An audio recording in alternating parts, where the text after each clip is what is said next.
You can look at expansion from the individual point of view, but as soon as you connect in a network with other people, somehow it triggers it immediately. So there's already an example of expansion. Expansion in a shared common goal that the group makes itself available to experience in order to achieve something which is not yet palpable, tangible, I mean, but there's a hope. But my face would be like, in all those sensations and the smell. I think expanding as a concept or as an idea associated with a sensation of growth, of being aware that you are at some place, but you could perhaps go somewhere else, even if you don't know where that place is, and even if it disturbs you in the first moment because you are submitting yourself to change. We can talk again about these places, the individual places, the group places, the context. We expand from that, and from intention, from the wanting to, from an agreement, in this case a social agreement, that we all meet. It's a fantastic common environment where you really allow your roots to go deeper and deeper and deeper, because you're connecting deeper and deeper with the person next to you, having lunch, talking about stuff. So that's expansion in itself.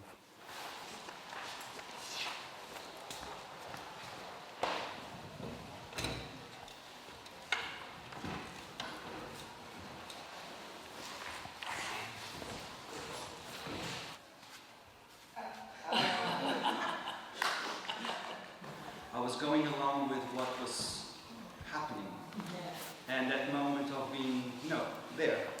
And of course I made mistakes, and I said, no, I shouldn't go this way, and then I went this way, and then I said, no, this is rubbish, never mind. And then when you said that we had to swap, change, it was, so this is not just my responsibility, this will be a shared responsibility.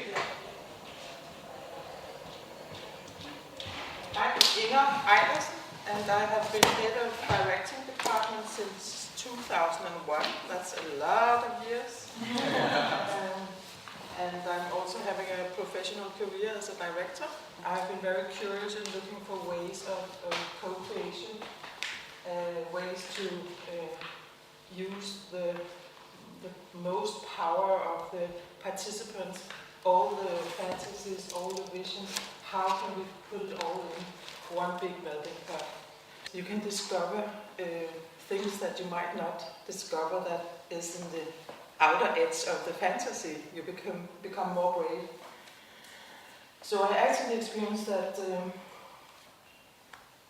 so much exciting material comes out of this. They don't have to be clever or smart or whatever. It's just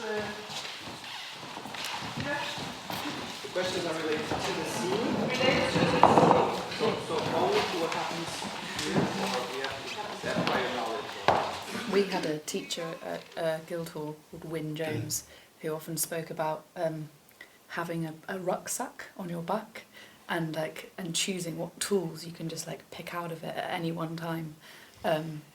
So that's an image that came to my mind of thinking plural crafts of all of your your tools that you can just go pa pa pa. That's what I want.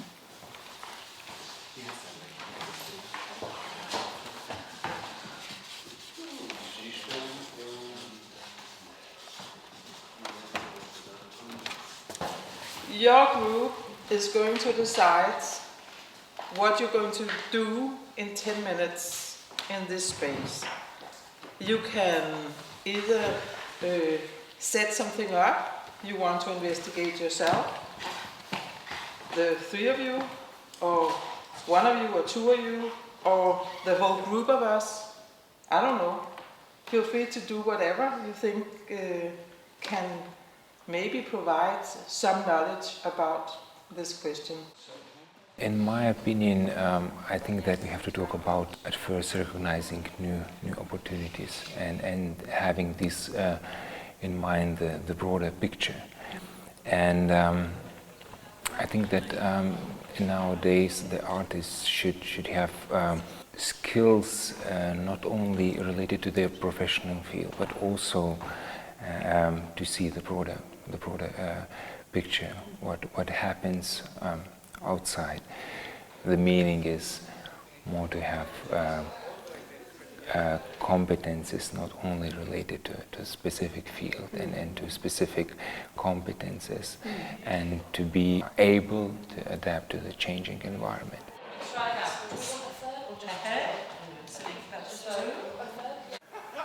Yeah, just the word expanding for me is quite a physical thing of, like, you were talking about, like, being incredibly open. And like, I often think about having little antennae as creatives in this world, sort of like having to be incredibly sensitive to anything that might feed your creative soul and work. And it might be on like a Tuesday evening when you're not actually in a lesson at all, and that might be a moment of someone saying something that you think, oh gosh, that resonates with me. And so I wonder whether it's like expanding your craft doesn't have to be limited to a class. It can be a constant thing through your life that can be worked on. It's working. What that was yesterday. Thank you. Oh, my God. Wonderful. Well, Are you comfortable now? totally. Yeah? I'm with You just keep eating the chocolate. Yeah. Keep your eyes closed. Okay. It's okay. Maybe it's something that you don't know, but it works. Okay.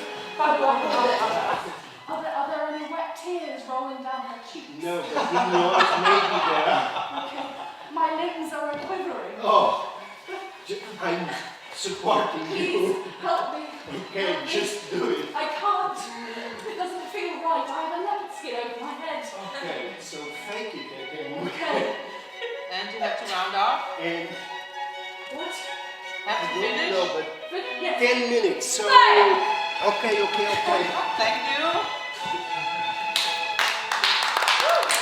For me, when I hear craft, I always think of breath and like expanding breath and training that muscle again and again and again and again. And then when you take it out of the walls of a drama school, how do you make sense of it in a real professional way? And, you know, creating when I say make sense of it for you rather than make sense of an idea that is almost intellectual from somebody else. It's like what image works for you, and accessing breath or physical lack of tension or projection or whatever. Opening your mind so that you can take ownership and let the craft grow within you rather than put it on like a costume.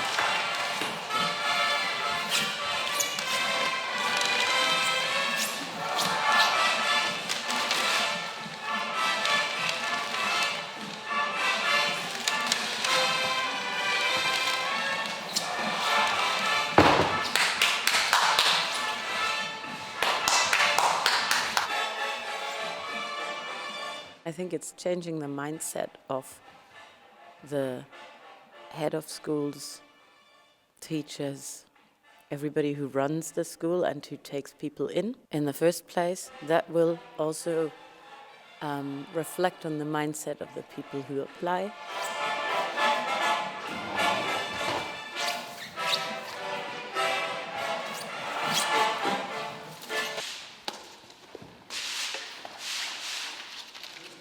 Maybe it's to do with like gaining experience, or like trying things out which are outside the like classical circle of the craft, and actually saying, if I actually do a little bit of experience, which is learning to walk on a tightrope, that might then feed back into this main craft, this main love that I have. Yeah, being open to new experiences. Yeah, new ideas, I think. Yeah. It's like taking the old and making it live in the new. Welcome.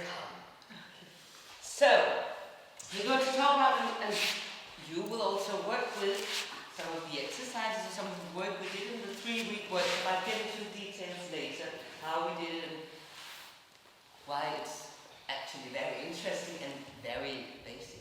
It's funny though, because I feel like for me there's like two threads of being completely present in your work and being in it, and then also having the ability to have a bird's eye view and thinking, oh, it might be interesting to take a turn left. It was very much about, you know, that when we start to cry, we start to tense. I would say also try to be a good listener. Good listener, that means understand and listen more. What are your deep feelings? So you choose a number for each of these components, and then you say energy, time, openness, time, focus, and then you get a number. They seem like they're very good at solving conflicts, those 4 people, but of course they're always constructed together, and they're very different characters. The way daughter was also describing in her workshop, that there's stuff that she has and that it's easy to give it because it's anyways like a bag you have that you're carrying around of knowledge. And breathing in is just relaxation time. The air will come in. You can imagine you're breathing all the way into your hip joint. Problems? Call for me. We do it once more.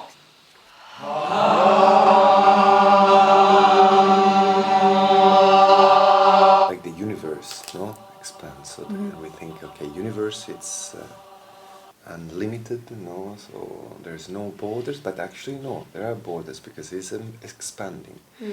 And so when I think about expanding, I think also about the limits.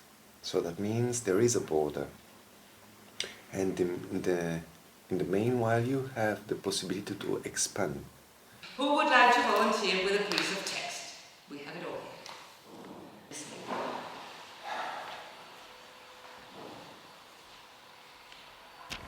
There's always been heroes.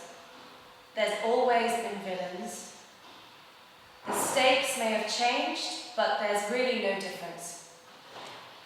There's always been greed and heartbreak and ambition, jealousy, love, trespass and contrition. We're the same beings that began, still living, in all of our fury and foulness and friction. Everyday odysseys, dreams versus decisions. The stories are there if you listen. You can be more concentrated about what is your gift or what are your gifts, and then you can understand in which direction you can expand them, your gift or craft. Yeah. So now the final step. So how did I find out that I wanted to, or how did I discover this, my research kind of field? How can we use this as a tool of telling stories and making a new place where maybe it actually does something to our thinking, darkness. Because darkness has a history, as you saw, of being the bad place. Wow, they kind of grow and they kind of change how stuff looks. And if you move the light source, it looks something like this. And what he discovered was that the structure of the wall in the cave is not flat. So it's filled with... I can assume that the major goal is for us to leave these experiences with the sensation that we are no longer in the same place where we began. So therefore, some sort of expansion happened. What we do with it, it's the next challenge.